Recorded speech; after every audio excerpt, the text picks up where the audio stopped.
This no-sleep story is called I Need to Share What I Found in My Attic Last Night by Reddit user A10A10A10.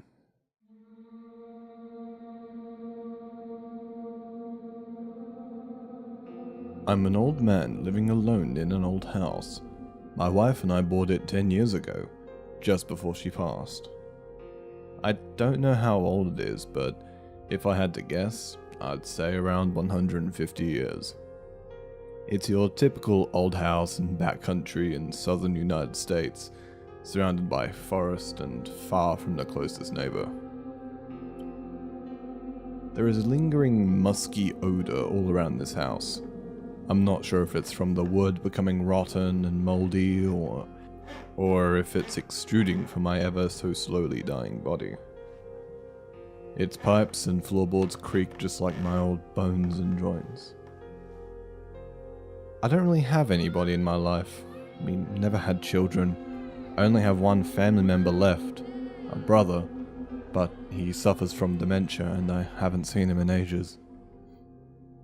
I'm living a tedious existence. Sometimes I meander aimlessly through the houses, hallways and corridors. I see myself as no different than an ant habitually moving through its nest, doing nothing more than what needs to survive. Still, duly serving its queen, even though it's been about 10 years since she last drew breath. Sometimes I briefly forget that my wife is no longer with me, that I'm completely alone in an old, decaying, dark, musky house. I've been trying to come up with chores to keep my mind busy. Yesterday I decided to finally deal with those squeaky door hinges. Why not? Nothing better to do. I went searching through various cupboards and drawers trying to find the oil canister. It was nowhere, but I stubbornly kept searching, and so started a much more manageable task for the day, simply to find the oil canister.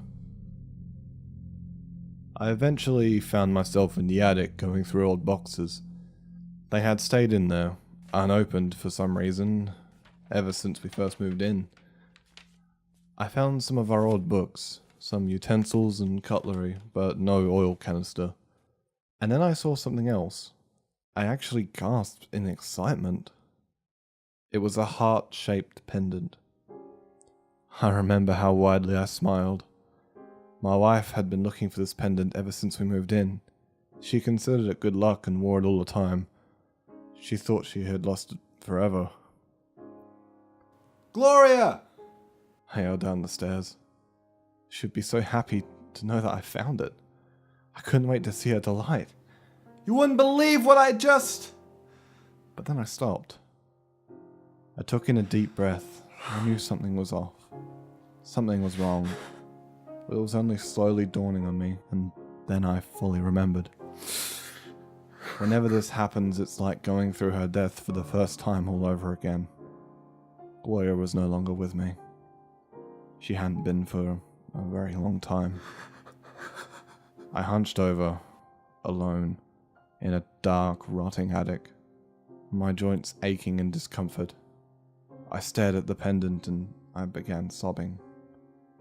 I wept because I missed my wife. I wept at what my life had become.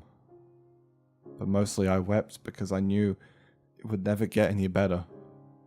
I'd continue rotting away, living for nothing and no one until it ended. Eventually I pulled myself together. I held the pendant and put it on. I grasped it as it hung around my neck. It actually made me feel better. I looked around carefully. I hadn't actually been up in this attic for years. I decided to go through some other boxes and containers to see what else was up here. But before I could even get started, I noticed that some of the wood in the corner of the wall had rotten away. There was a small opening about 6 square inches. I pointed my flashlight inside and noticed there was actually a small room that had been closed off. I realized then that it had probably been 150 years since anyone had been inside. My curiosity piqued. The wood was so rotted in this area that the makeshift wall was barely even standing. It took about 10 minutes of effort, but using a hammer and a few well-placed kicks, I was able to create a hole large enough to crawl through. I took a deep breath and I crept in. The first thing I noticed was that the air tasted ancient. It had been a really long time since anyone had been in there. I shined a flashlight briefly around the room to get my bearings. The next thing I noticed was the gun. A musket, specifically. It appeared to be from the Civil War era. And an old table there was a stack of currency. American $1 bills. The date said 1862, but I didn't recognize the man on it. He was fat and bald. I would have recognized any president of the United States, but this man had certainly never been president. I'd have to look that up later. There was also a stack of Confederate $5 bills. I did recognize the man on those bills, Jefferson Davis. But, while that was all very interesting, it's not what I came here to write about. First, I should mention the photographs. They were old, black and white, rotting from daguerreotype cameras. There were 6 pictures total, and they were all full-body portraits of 6 different individuals. But here's the strange thing. While the pictures were clearly taken in the 1860s, on one of the pictures is a man wearing clothes that looked like a modern fashion. He was wearing jeans, sneakers, a hooded sweatshirt, and baseball cap. His items of clothing were blank with no logo or picture on them. In all of the photographs, the people looking at the camera seemed expressionless. I have no idea how any of that is possible. I don't know if it was just some strange coincidence or if it's something more. But I don't want to get into any more detail about those photographs for now, because what I found next was much, much worse. At the corner of the table was a brown case, 8 by 12 inches. It was around 4 inches thick. There was a black handle on top and some strange foreign writing written on it. I opened it. Nothing could have prepared me for what I would see. I actually dropped to the ground and screamed at what was in front of me. It was a very old photograph again. The edges had been rotting for decades. It was also a black and white and looked like it had been taken in the Civil War era. It was again a portrait of a man. And that man was me. Looking just like I currently do. Wearing the same pants and shirt that I'm currently wearing. The same haircut, the same facial hair. He was even wearing the same heart-shaped pendant that I'd only ever put on today. And standing beside me in the photograph was my wife. But not the wife that I remembered, no. It was my wife the way she would look now. After rotting in the ground for the past 10 years. The clothes she was buried in had partly decomposed. Parts of her face had completely rotted away. But she was standing there very much alive, arm around me, staring into the camera. I heard something outside the tiny room in the attic. I had terrible visions in my mind of my wife standing out there, looking as she does in the picture.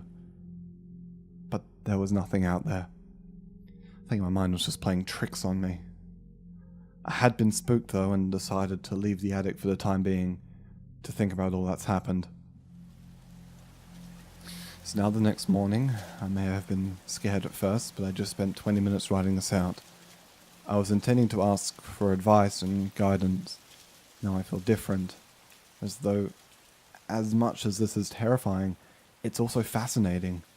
For the first time in years, I feel interested in something. For the first time in years, I'm excited about what will happen today. So, I'm gonna go off to search some more. I'll submit this now, and tonight these old bones will break through a few more rotted walls in that attic. You never know what I'll find.